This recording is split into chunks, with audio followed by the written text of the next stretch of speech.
Um, so, welcome back, everyone. Hope you enjoyed your tea. I'm delighted to introduce Miroslava Duma now. She's probably most familiar to everyone here as the founder of Buro, which she founded in 2011, and which was a new digital platform which was sort of organized and designed to penetrate new markets, places that people, luxury, hadn't really been able to get to. But today she comes to us with a completely different venture, which is launching here this afternoon, Fashion Tech Lab Ventures, or FTL Ventures. So, Mira, what is FTL Ventures? Thank you very much, Joe, for having us. Actually, today it's a big and important day.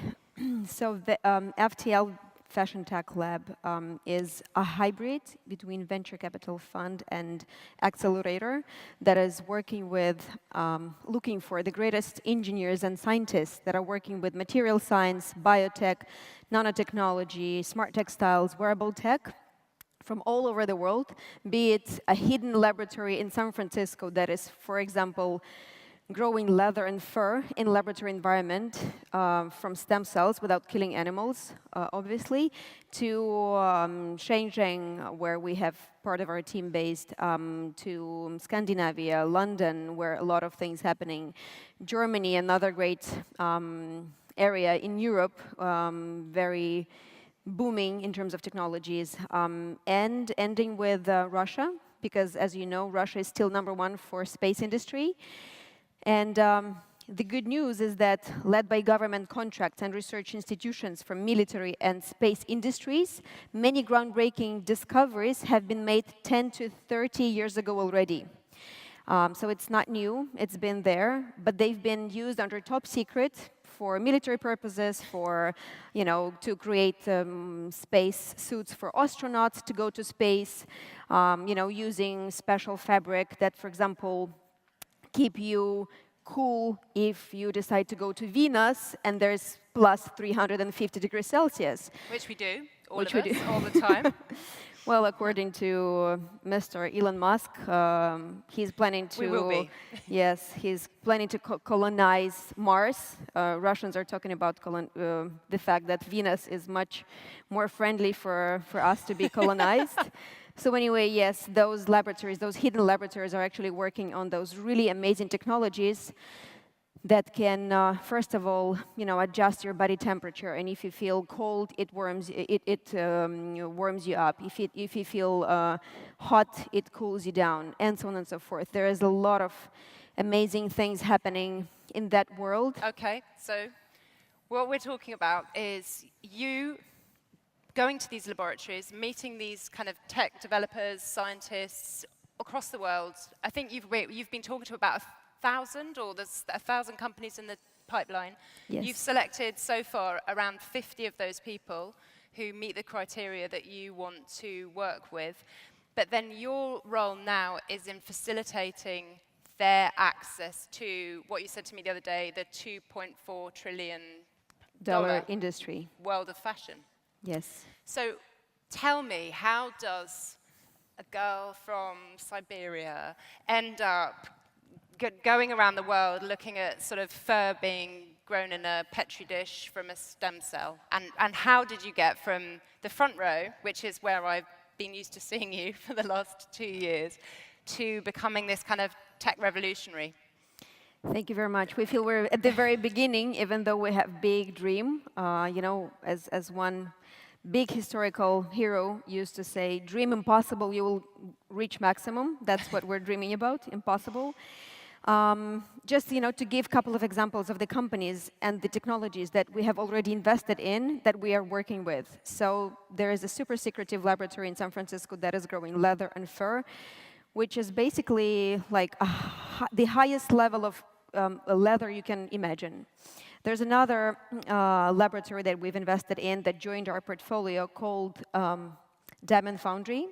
They grow diamonds in laboratory environment, avoiding kid slavery issues, environmental issues, and so on and so forth.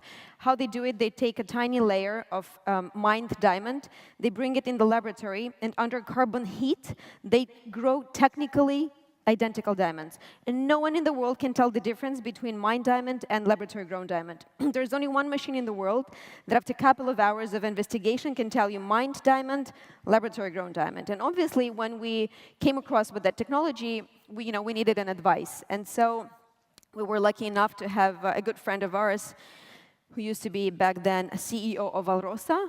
Alrosa is the second largest diamond producer in the world, a Russian company, actually #1 for industrial diamonds. So we came to him and asked him, what do you think? Yeah. Is it worth looking into, investing in them, talk about them, bringing them to the industry? And he actually said that, according to different reports, the capacities of Earth diamonds on a planet will disappear by around 2030. So basically, companies like De Beers and Alrosa potentially are looking at the technology like Diamond Foundry to invest in, because that's an alternative for them in 13 to 15-year perspective. And so they're quite big. They raised around $100 million already. And one of the co-investors is Leonardo DiCaprio, who is a great environmentalist, and he pushes them in Hollywood. They have really great support in San Francisco, and they just moved to a new laboratory, which is 5 times bigger than the one they started with. And so our goal is to bring them actually to the industry, to the extremely closed $2.4 trillion fashion industry, to form collaborations and to try to make big brands embrace those new alternative renewable resources and energy. There's another company called Orange Fiber, and we just recently announced about their collaboration with Ferragamo. So just very briefly, it's an Italian scientist that after she discovered that there's around 1 million tons of orange peels end up in landfills every year in Italy only, she started to think what can be done with this so-called garbage. So after 2 years of investigating and experimenting, she came up with the technology of producing textile made of 100% recycled orange peels, which is 100% breathable, organic, sustainable material. And she contacted the largest juice-producing companies in Italy, so she gets that garbage for free. Yep. Because otherwise they pay, they rent landfills and they have to pay money. So it's a win-win situation. It's a circular, yep, economy that everybody's talking about today. So it's quite an exciting, thing. And then when we actually, when I touched the fabric, the prototype for the first time, I thought that I actually, it's a silk in my like the touch and feel as it's a silk. I mean, you have raised 50 million, I think, already in 5 months for FTL Ventures. You then broker these relationships with the luxury houses, and then you're collaborating both with them and independently. So it's a 3 kind of pillar, yep, organization. But my query is, how does the luxury industry respond to this? Because typically you think of luxury, you think of art, the art of the hand, this craftsmanship, these incredible old tanneries that have been around for centuries. Are they really receptive to it, or are they slightly horrified by the idea of silk made out of orange peel? So, I always say that we live in a very interesting times. Actually, at the forefront of 4th industrial revolution, when everything is changing. And if you think of, how we used to live and breathe, let's say even 5 years ago, it was quite, a different life that we were living. Like if you think of the fact that we touch our phones up to 1,500 times a week, that's quite... Touch them. Touch them. Me, more like 7,000, 10,000 times a week. I mean, I thought you were going to tell me per hour. Exactly, right? So that's like a real addiction. And then if you think of like a couple of examples, let's take Kodak. I love to give that example. In 1998, Kodak employed 170,000 people, and basically were responsible for 85% of photo paper worldwide. Yeah. In just a couple of years, their business model disappeared and they went bankrupt because obviously people started to shoot, on phones and so on and so forth.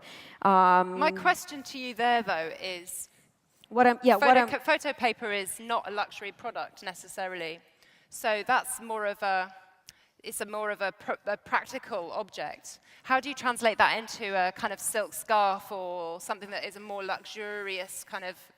The thing is that the process of running the industry on 100% renewable and alternative energy and resources is inevitable.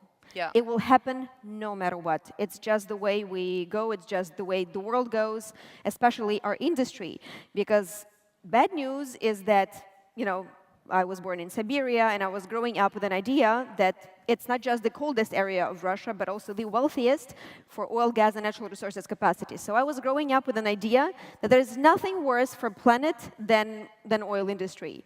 And when I actually discovered that fashion and apparel industry goes right after oil, and I was so, inspired by the beautiful and creative industry, it was quite a shock for me, to be very honest. And I thought, if I can change something, if I can contribute, I'd love to stay here.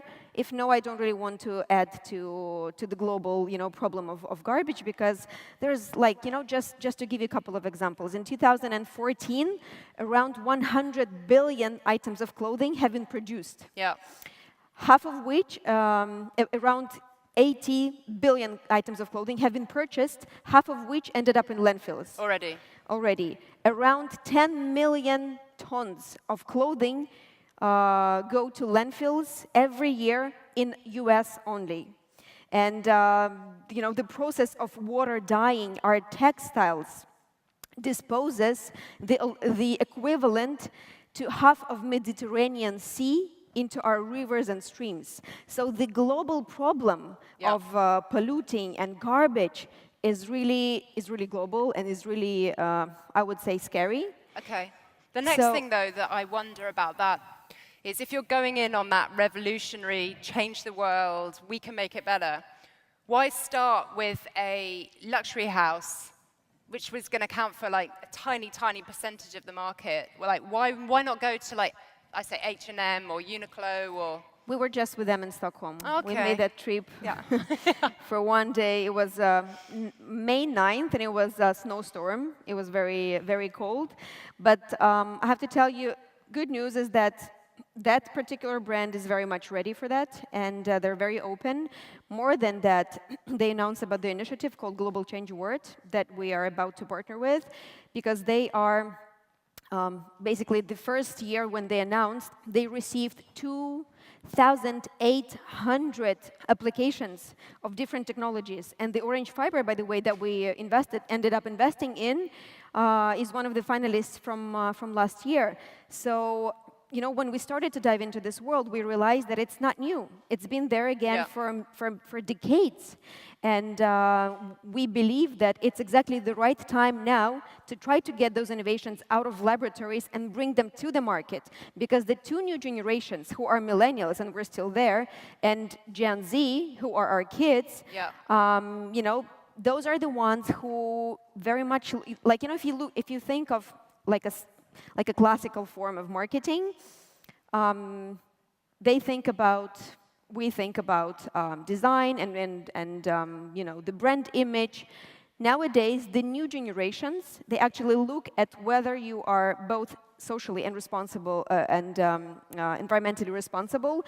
Secondly, they are looking at whether the clothes that you are producing are solving their problems. Okay, let's focus on this problem solving, because you're going to expect people to spend a huge amount of money on some of these items. They're not cheap, presumably. What do you mean by problem solving? As an example, there is a technology that we found in Germany.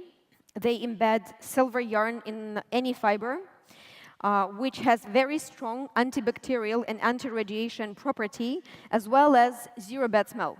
Right. So you can basically use it with silk, with wool, with cotton, anything. And the person that introduced me to that technology, he was on like a sourcing tour in Europe. And he said that it was 15 days. He was wearing the same T-shirt every day, and he was not bringing it to. For us, it's like impossible to even imagine that, right? Because did you get right in there and sniff? so what he said, actually, he did that, obviously. So he said, I was visiting different factories, and I was in airports, with meeting people and cars and so on and so forth. And so he said every single evening, he came back to hotel, he took off the T-shirt, tried to smell anything, zero. So 15th day, he went to celebrate the trip with his team, and they went to like a bar where there was a lot of people sweating and smoking. So he said, I'm done. My experiment is over. So next morning, he wakes up, zero smell. And I had this conversation with a Stanford alumni who is the daughter of, basically, he's a legend of venture capital world in Silicon Valley. So she told me, I buy silk short worth $300. I wear it once, and I bring it to the laundry right after. Yeah. And eventually, I spend more money on laundry than on actual garment. And I don't like it. It's not comfortable. She's a millennial. She is the one who has extra money, extra $300 to pay for laundry. But she's thinking about the time. She's thinking about money. She's thinking about also water and chemicals that, is inside this process. There's another great technology. It's chemicals, basically, that can be embedded in any kind of, again, fiber that is any liquid repelling. Right. So let's say, I don't know, you're wearing a beautiful white dress, and you're with your daughter in a restaurant. She pours the red wine on you, and it just basically goes down, and there's nothing. Same with furniture, same with carpet, because textile is everywhere, right? Even the cotton pads that we clean our face with, clothes, furniture, cars, airplanes. Again, it's absolutely everywhere. There's another amazing technology. I'm going to stop you for 2 seconds, though, because I want to just... So the point being that the person who will buy this has to be convinced that the piece is luxurious as a kind of tactile, visible. It has to look as good as possible, has to be designed as well as possible, and it's going to solve some functional thing that will make their life better, but maybe incidental. But it's got to satisfy all those criterion. Yes, exactly. So it's all about, we come from the perspective of problem solving, because we also, as you can imagine, inside this process of sourcing around the world, we come across with lots of sometimes crazy technologies. Sometimes, I always say, vision without execution is hallucination, and basically that's very often what we see, what we come across with super early stage technologies, when, as an example, there is a technology that is growing fabric out of algae.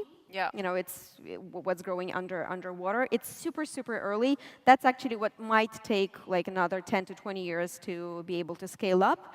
But again, there's lots of amazing companies and technologies that are solving customers' problems. Same as the antimicrobial property. Same with, for example, world of wearable tech, where those amazing engineers are producing the microscopic computers and monitors that they embed in fibers that collect data on your body.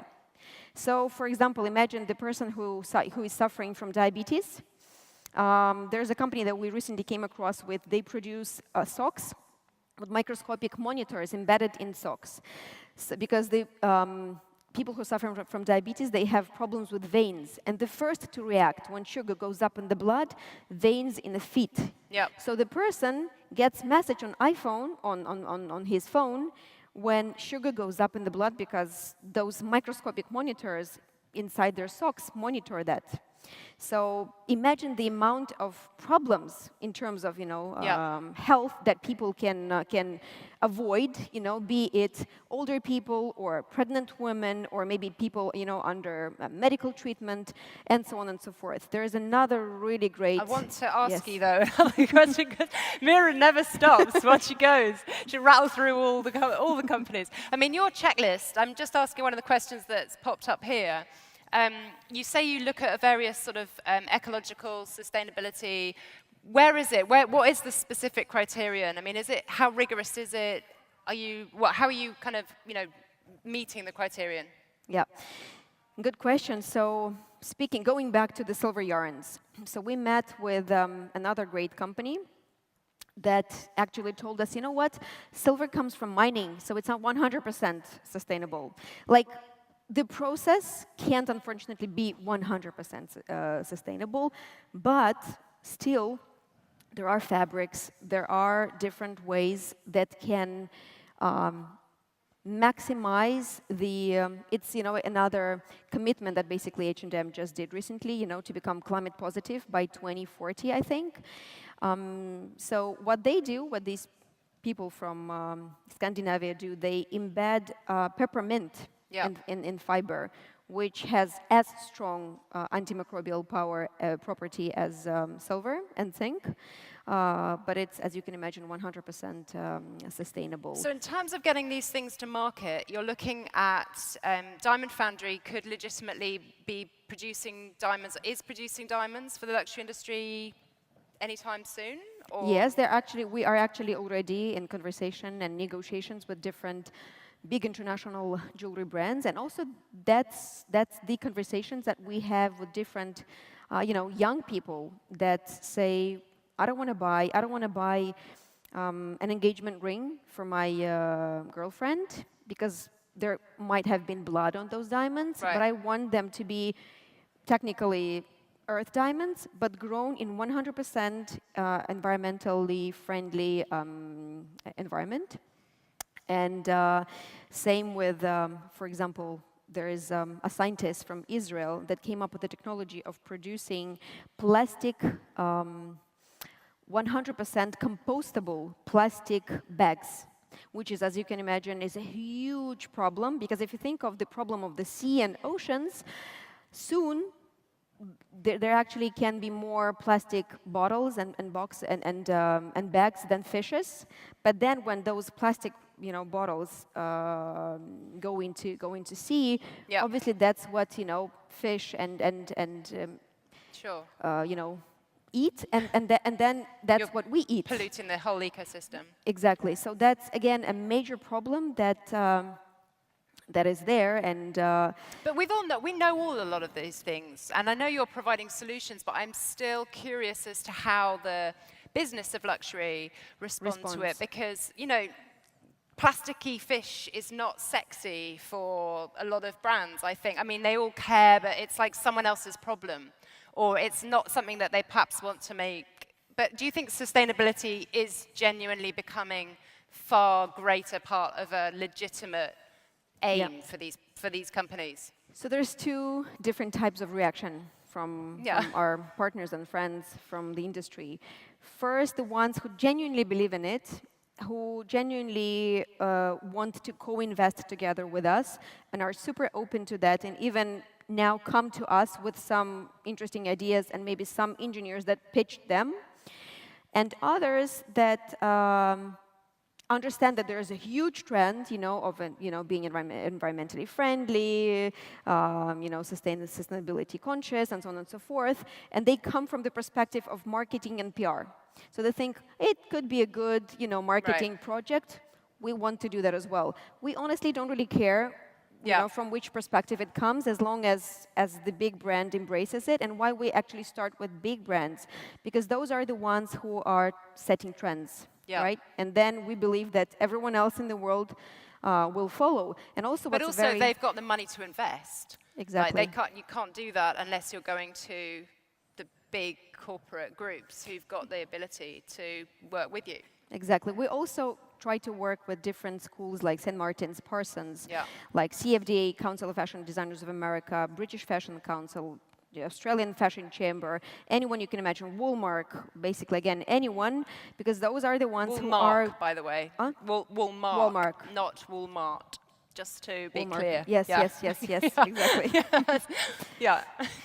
I'm speaking in no, English. It's fine, by just checking. English. It's like, hang on a minute. What kind of luxury is that? No. And so, yes, we try to come, again, from that perspective, from the new generation also of young, creative, young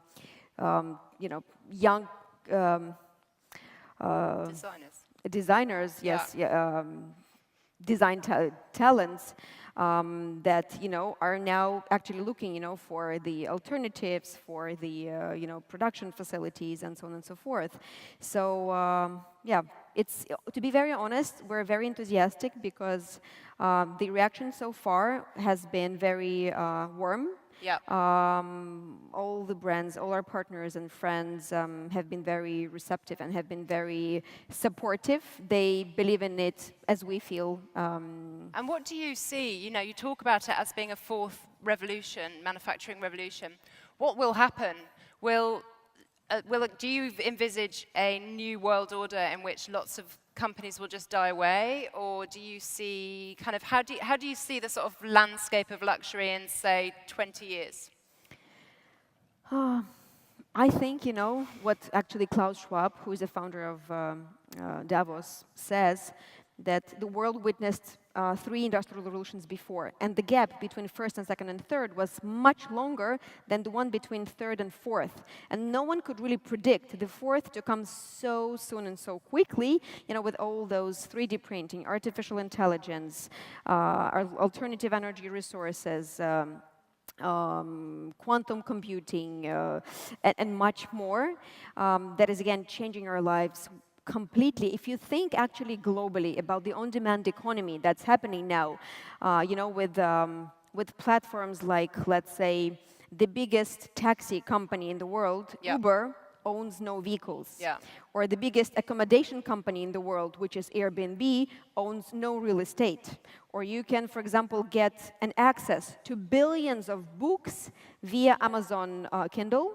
Or, for example, you can listen to any music, without any buying a song record, via Spotify. Yeah. And so again, I had this conversation with Ian Rogers, who is now chief digital officer of LVMH, and he said when he worked at Apple and when they were launching Apple Music, people said, "You guys are crazy. It's not going to work." People were listening to music on CDs, are listening to music on CDs, and will listen to music on CDs. And we all. No one listens to music on CD. The CD producing industry was basically, again, killed by... But they do listen to music on vinyl. So there are other kind of older technologies which could be nurtured, and there's sort of more kind of, I suppose, artisanal people that could kind of emerge out of this in a slightly different light as well. Yeah.